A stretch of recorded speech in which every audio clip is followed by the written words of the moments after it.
Bismillahirrahmanirrahim. Assalamualaikum warahmatullahi wabarakatuh. Perkenalkan, nama saya Risdawati dari kelas 28D. Baiklah, pada kesempatan kali ini saya akan memaparkan materi mengenai konsep dasar asesmen pembelajaran. Nah, yang pertama yang perlu kita ketahui yaitu tes. Pengertian dari tes itu sendiri, tes adalah prosedur untuk mendapatkan perilaku seseorang yang dievaluasi menggunakan prosedur standar. Dan yang kedua yaitu pengukuran. Pengukuran adalah kegiatan atau upaya yang dilakukan untuk memberikan angka-angka pada suatu gejala atau peristiwa atau benda sehingga hasil pengukuran akan selalu berupa angka. Selanjutnya yang ketiga yaitu asesmen. Asesmen adalah suatu proses yang bertujuan untuk meningkatkan atau memperbaiki proses belajar peserta didik menggunakan umpan balik yang efektif. Selanjutnya yang keempat yaitu adalah evaluasi. Evaluasi adalah suatu proses yang ditempuh seseorang untuk memperoleh informasi yang berguna untuk menentukan mana dari dua atau lebih alternatif yang diinginkan. Selanjutnya poin yang kelima yaitu keterkaitan evaluasi, asesmen, dan pengukuran. Melakukan asesmen selalu diawali dengan menyusun tes atau non-tes sebagai instrumen untuk mengukur tujuan-tujuan pembelajaran yang ingin dicapai atau disebut dengan pengukuran. Sedangkan hasil pengukuran berupa angka-angka bersifat kuantitatif baru akan bermakna jika dibandingkan kriteria tertentu atau disebut dengan asesmen.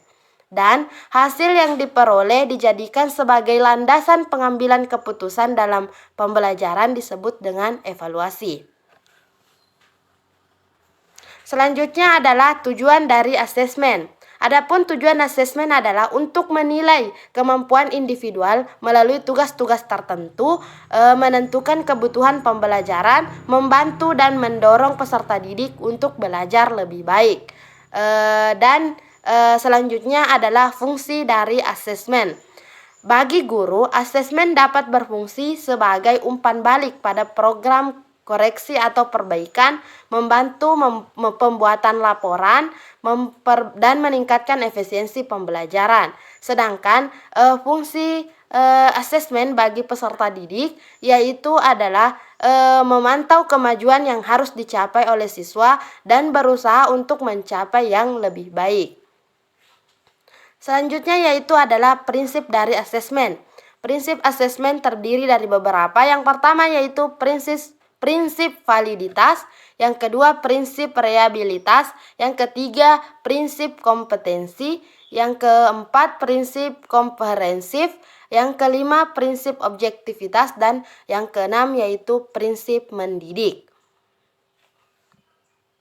Selanjutnya yaitu asesmen kognitif, afektif, dan psikomotor. Yang pertama yaitu ranah kognitif, yaitu terdiri atas 6 level kemampuan dan keterampilan berpikir intelektual. Sedangkan pada ranah afektif, cakupan ranah efektif yaitu dari taksonomi Bloom yang diuraikan oleh Groundlet pada tahun 1995, yaitu menerima, menjawab, menilai, mengorganisasi, membentuk karakter, dan teknik penilaian ranah afektif ini dapat dilakukan dengan observasi asesmen, ditiru asesmen lain, dan jurnal. Selanjutnya yang terakhir yaitu ranah psikomotorik. Pada ranah psikomotorik yaitu pengelompokan level ranah psikomotorik yaitu gerakan refleks atau gerakan fundamental, gerakan kemampuan persepsi, gerakan kemampuan fisik, dan gerakan keterampilan serta gerakan yang indah. Nah, itulah hasil pemaparan saya. Lebih dan kurangnya mohon dimaafkan. Wassalamualaikum warahmatullahi wabarakatuh.